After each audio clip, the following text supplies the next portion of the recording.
Nessa primeira, que eu chamo de análise do nosso contexto atual, de onde a mulher está inserida aí no século XXI, eu trago aqui os principais problemas que também nos auxiliam aí, ou desauxiliam, se é que existe essa palavra, a esse fenômeno de desordem, esse fenômeno que nos divide, que nos angustia. Os principais problemas, eles não surgem lá dentro de casa ou dentro de nós mesmas, né? Eles surgiram até mesmo de uma maneira ideológica. Os principais problemas surgiram assim.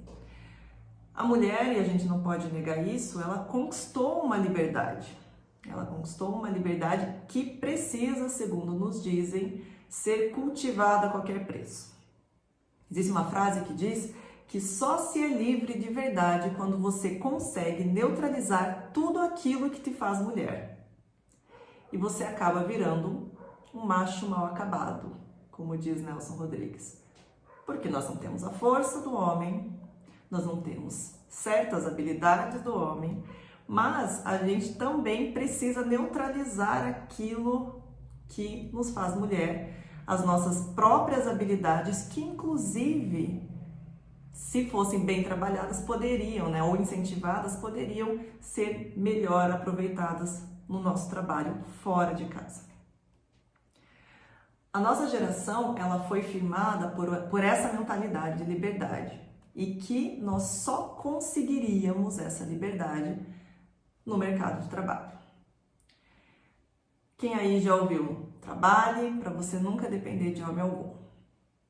Você só vai ser livre quando você conquistar a sua independência financeira. E quando você for reconhecida e poder agir tal qual um homem. Nós temos aí dois aspectos, um antropológico e um cultural. Dois problemas, na verdade.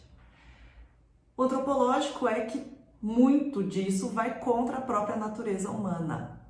A natureza para aquilo que fomos criados. Acredito que independente da sua crença, não é possível a gente ter a compreensão de que nós somos criados para trabalhar, para gastar, para viajar. Será que nós fomos criados por isso? E será que essa busca desenfreada por isso não nos causa muita desordem? A natureza humana, o cuidado próprio da mulher, as capacidades femininas, querem tirar tudo aquilo que nos diferencia enquanto mulher. E vamos pensar aí, o que mais nos diferencia dos homens? É justamente a maternidade, a capacidade de gerar uma vida. É o instinto da nossa natureza humana que muitas vezes nós lutamos contra. Culturalmente, nós também fomos ensinadas de que a gente precisa construir uma carreira. O que é uma mulher de sucesso? Pensa aí, quais são as mulheres de sucesso que você tem de referência? Certamente passa aí pela cabeça da maioria das pessoas, mulheres de sucesso são aquelas mulheres que conseguiram um grande reconhecimento profissional.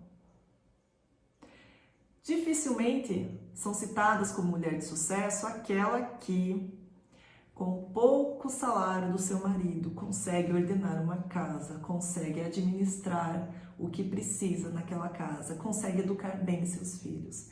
Essas não são mulheres tidas como de sucesso aí pela nossa sociedade. Então você precisa construir uma carreira e quando lá você tiver a sua estabilidade, aí sim você pode se preocupar em construir a sua família. Você precisa correr atrás do seu trabalho e aí, para que isso aconteça, o ideal é que você não case cedo, você não pode se relacionar de uma forma que te gere um compromisso para a vida. Você não deve perder essa liberdade por se relacionar com alguém. E aí você vai contra esse instinto de se conectar, de preservar. E aí inicia essa desordem. Quantas mulheres aí sem saber para onde ir? Prometem uma felicidade dentro dessa liberdade. e é a geração mais depressiva, que mais faz uso de medicamentos, mais ansiosa, por não conseguir responder tudo aquilo que se pede. O que falam para a mulher de 20, 25 anos? Então trabalha, trabalha, trabalha.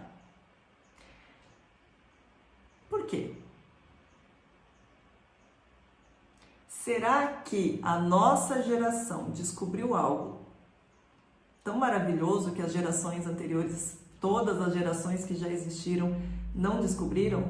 Será que nós somos os seres privilegiados de toda a história da humanidade que descobriu que esse é o caminho?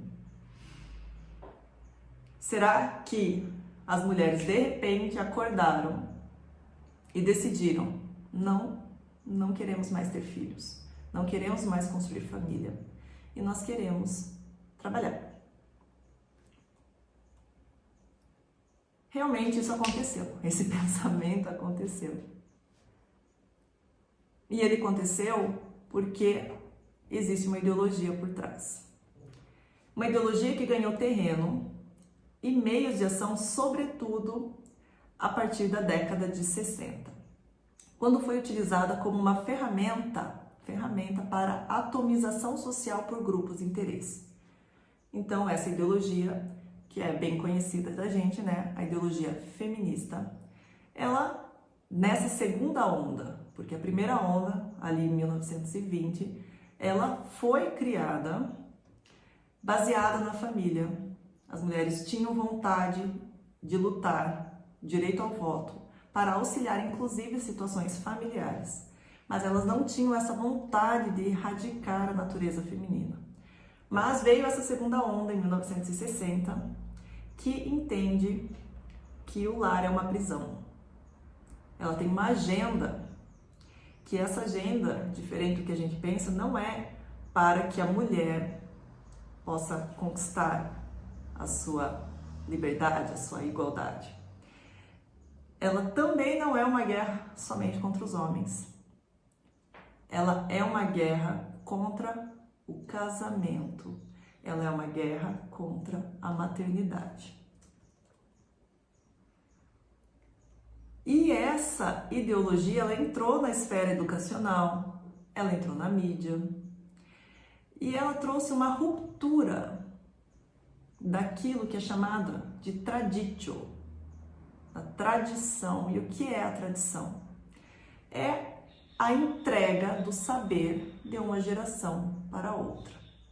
Então, se entendeu que não é mais apropriado, segundo interesses, que a gente já vai entender também um pouco melhor, não é mais interessante que você aprenda com as gerações. Então, a gente vai fazer essa ruptura. É vendida e passou a ser vendida aos jovens a ideia de que eles podem ser mestres de si mesmos. A ideia de que podem elevar as suas impressões caóticas numa forma de conhecimento, fazendo uso desses argumentos, ou melhor, desses slogans, a desvinculação com a família. E ela é apresentada sob o nome de liberdade. A liberdade é, então, aqui, segundo essa ideologia, a fragmentação da família. Período próximo a essa onda, um pouquinho antes, em 1952, foi fundado por um senhor aí muito conhecido, chamado John Rockefeller, da Fundação Rockefeller, um órgão chamado Population Council, o Conselho Populacional. John Rockefeller, só fazendo um parênteses, foi um dos principais bilionários da história dos Estados Unidos. Então, a fortuna da sua família que veio através do petróleo. E aí eles começaram a financiar diversos estudos e diversas iniciativas, e a gente vai conhecer uma delas aqui. Dentro desse estudo, através de um sociólogo chamado Kingsley Davis, que foi contratado pela Fundação Rockefeller, eles entenderam que o crescimento populacional iria contra os seus interesses. E eles têm a seguinte frase, o seguinte pensamento. Tinham, né? Em 1952. Depois, a fundação ela sobrevive ainda através das outras gerações dos Rockefeller. Mas a primeira falou: não acreditamos que qualquer mulher deva ter essa escolha. Nenhuma mulher deveria ter autorização para ficar em casa e cuidar dos filhos. A sociedade deveria ser totalmente diferente. As mulheres não deveriam ter essa escolha precisamente porque, se há tal escolha, a maioria delas a tomaria. É uma maneira de forçar as mulheres numa certa direção. E então, através desse estudo, eles criaram uma teoria de que a população ela ia aumentar de uma maneira tão exponencial que ia chegar um momento que não ia mais caber pessoas no mundo. Obviamente, essa matemática já foi comprovada que é uma falácia. Mas, na década de 50, e aí logo depois no surgimento aí desse movimento, eles realmente fizeram muita propaganda para convencer as pessoas disso. Eram propagandas até mesmo, eu como publicitária aqui estudei um pouco disso, e parece um pouco bizarra, mas ela funcionava, era mandado para casa das pessoas, folhetos mostrando pessoas caindo da terra, e aí gerando um pânico na população. E com isso, eles acreditavam que com essa propaganda eles iriam convencer as pessoas a frear, a não querer mais ter famílias, ou pelo menos diminuir a quantidade de filhos. Fato que não aconteceu. Então, eles pensaram em novas estratégias. Um modo muito simples de conseguir isto seria permitir que se atribuíssem vantagens econômicas às pessoas solteiras, em contraposição às casadas, e as famílias pequenas em contraposição às grandes. Na minha opinião, enquanto a família e o mito da família, olha só como eles falam, mito da família e o mito da maternidade e do instinto maternal não forem destruídos, as mulheres ainda serão oprimidas.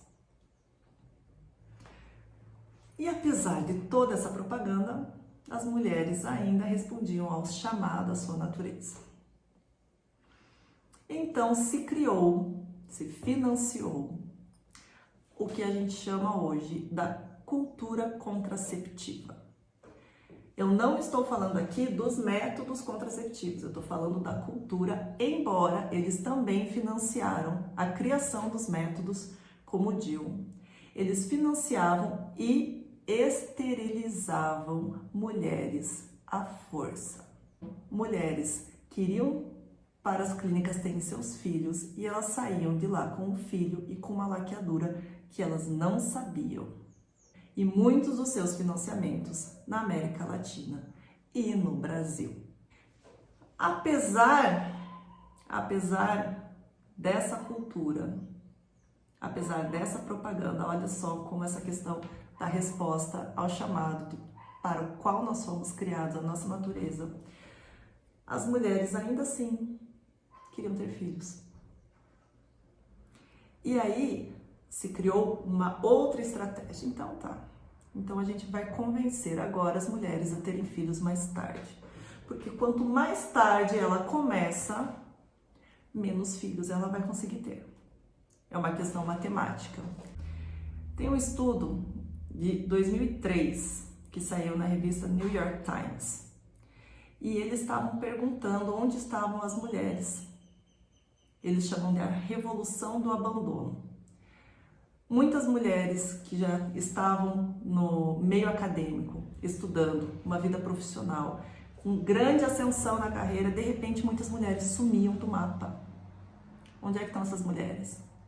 Elas voltaram para casa a cuidar dos filhos.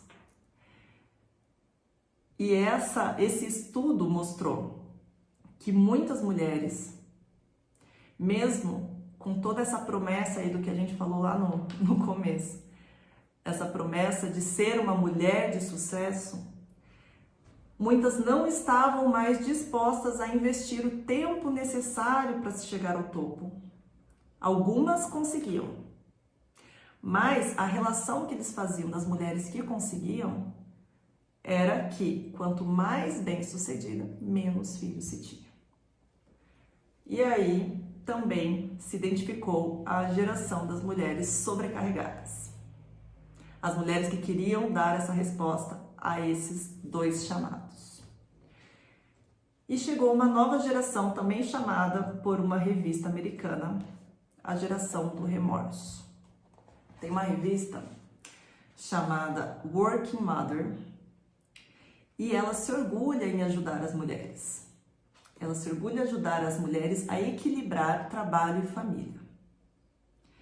Mas se você for buscar como ela entende se equilibrar trabalho e família, é claramente um incentivo a, ok, você quer ter filhos? Tenha. O quanto antes você puder deixar para a gente, para o Estado cuidar, deixa.